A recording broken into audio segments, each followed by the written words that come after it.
Gauss divergence theorem और green divergence theorem के बीच में क्या समानता है, चलो देखते हैं। ग्रीन डाइवर्जेंस थ्योरम को हमने देखा था कि जब हम वॉल्यूम इंटीग्रेशन होता है तो फाई डाइवर्जन का स्क्वायर साई, ये इनका डिफरेंस यानी कि साई डाइवर्जन का स्क्वायर फाई डी वी, ये बराबर होता है सरफेस इंटीग्रेशन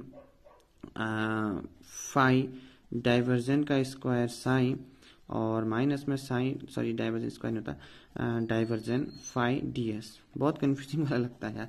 ठीक हो गया। अब एक काम करते हैं, अगर मैं फाई को सीधा कांस्टेंट कर दूं, लाइक दोनों क्या स्टेट फंक्शन है, स्केलर फंक्शन है, तो एक को मैंने कांस्टेंट कर दिया। इस वजह से देखो डाइवर्जेंस का मतलब क्या होता है, ये लाइक ये तो आ, ये एक प्रकार से समझो कि डी पार्शियल डिफरेंशिएशन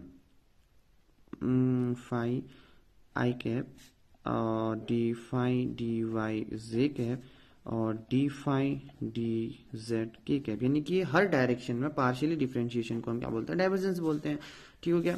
तो इस वजह से क्योंकि पार्शियली डिफरेंशिएशन होता डिफरेंशिएशन ही, यानी कि अगर ये कांस्टेंट हो जाते सारे टर्म क्या हो जाएंगे, जीरो हो जाएंगे। तो यानी कि ये वाला टर्म क्या बन जाएगा, जीरो, एंड अगेन ये वाला भी टर्म क्या बन जाएगा, जीरो। जीरो मतलब कि इस डायरेक्शन में कुछ नहीं है, पूरा कांस्टेंट हो गया। तो इस वजह से हमें क्या रेट ऑफ चेंज है, तो सब जगह कांस्टेंट, तो चेंज भी हर जगह सेम ही होगा, यानी कि ओवरऑल क्या बन जाएगा, जीरो। मतलब अगर हम रियल लाइफ में समझे तो एक ही लाइन से जा रहे हो तो तुम्हारा चेंज क्या है, जीरो हो गया। जो तुम्हारा चेंज है चाल में कुछ भी मान लो। ठीक हो गया।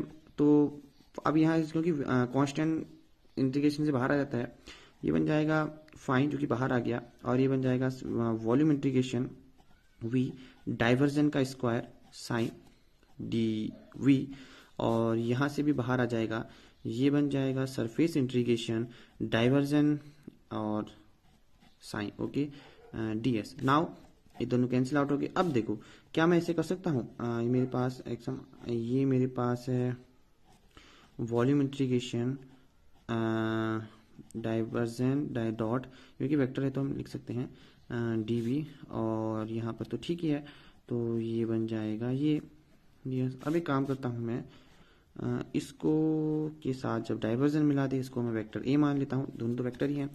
तो अब देखो क्या बन जाएगा, ये बन जाएगा डाइवर्जन के साथ ए, बस हो गया हमारा, और ये बन गया सरफेस इंटीग्रेशन, ये तो पूरा वेक्टर ए है इंटू डी एस।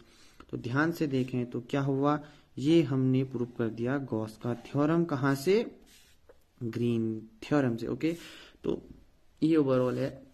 इससे में साफ पता चल रहा है कि गॉस थ्योरम लिंक है ग्रीन थ्योरम के साथ। अगर हम फाई को कांस्टेंट कर दें तो गॉस थ्योरम बन जाएगा, नहीं करें तो ग्रीन थ्योरम बन जाएगा। तो दोनों आपस में लिंक है। फाई एक स्केलर फंक्शन है, कुछ वो नहीं है। तो मिलते हैं आपको अगली वीडियो में, तब तक के लिए। स्केलर फंक्शन का मतलब जो चेंज होते हैं बट उनका प्लेन सेम होता है, बट उनका चेंज डायरेक्शन में होती रहती है। ठीक हो जाएगा। वेक्टर में तो प्लेन के साथ भी चेंज होते हैं।